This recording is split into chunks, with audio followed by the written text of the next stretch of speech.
Hidup mahasiswa. Hidup mahasiswa. Hidup rakyat Indonesia. Hidup rakyat Indonesia. Kawan-kawan mahasiswa seluruh Indonesia, sebangsa dan setanah air, patut kita sadari bahwa pada kondisi saat ini bangsa kita sedang tidak baik-baik saja. Kawan-kawan mahasiswa semuanya, catatan sejarah membuktikan bahwasannya mahasiswa selalu mengambil peran dalam setiap polemik dan problematika di Indonesia ini.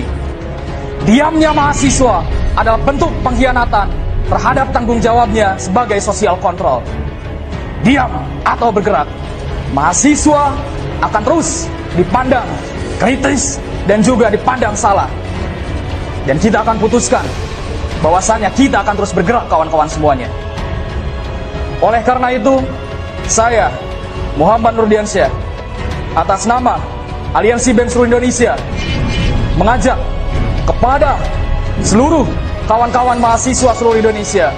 Saya Muhammad Al-Khattab, Sekjen Forum Umat Islam, mengajak kepada seluruh kaum muslimin di Jabodetabek dan di mana saja berada. Kami dari Gerakan Masyarakat Menuntut Keadilan Riau akan mengajak Iwan-Iwan sekalian untuk kembali turun ke jalan.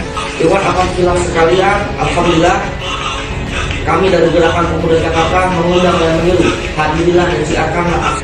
Saya juga ketua satu daripada Forum Ulama Habaib Jakarta, dan saya ketua daripada Gerakan Masyarakat Jakarta mengajak seluruh umat, seluruh ormas.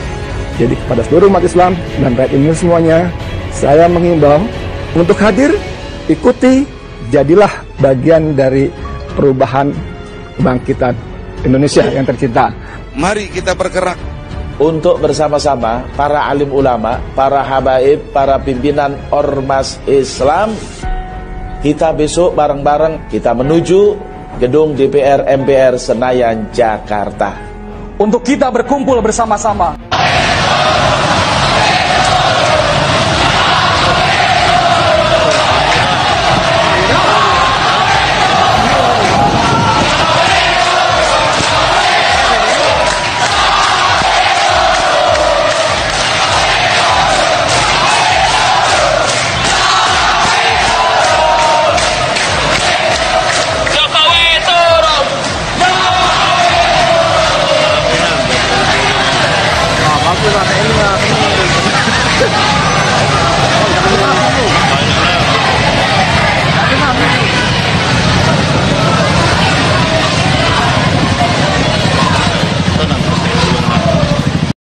Pengamat politik Rocky Gerung memberikan komentar soal BEM UI yang dipanggil pihak rektorat kampus karena mengkritik Presiden Jokowi dengan menyebut Jokowi King of Lip Service.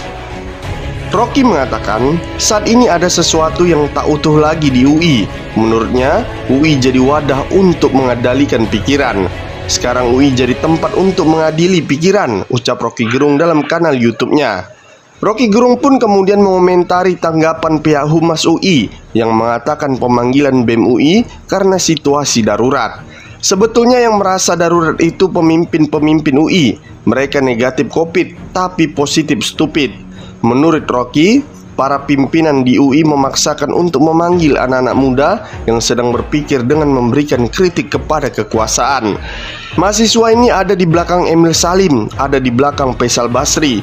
Jadi mereka semua itu satu napas. Kenapa nggak panggil Faisal Basri dan Emil Salim saja sekalian?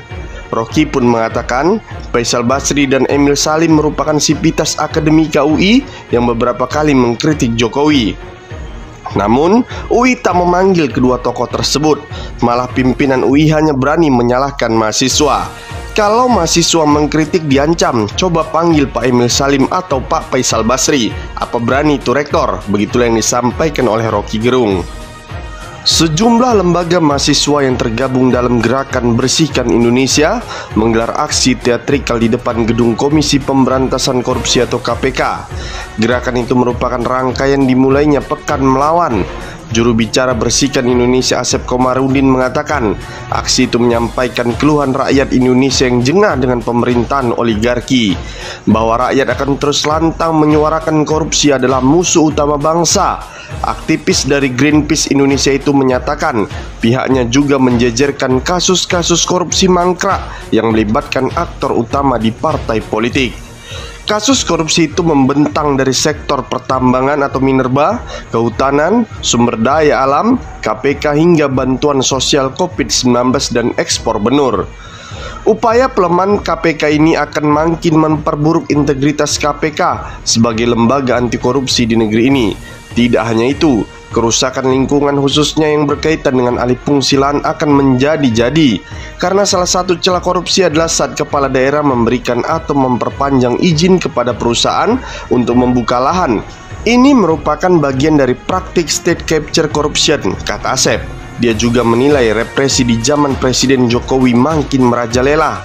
Puncak represi itu justru dilakukan pada KPK yang merupakan amanah reformasi dengan merevisi undang-undangnya dan memecat puluhan penyidik.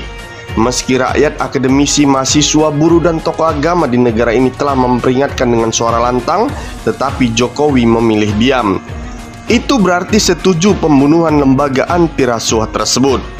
Pelemahan lembaga anti rasuah di era pemerintahan Jokowi sudah terlihat jelas sejak Oktober 2019 lalu ketika revisi Undang-Undang KPK disahkan.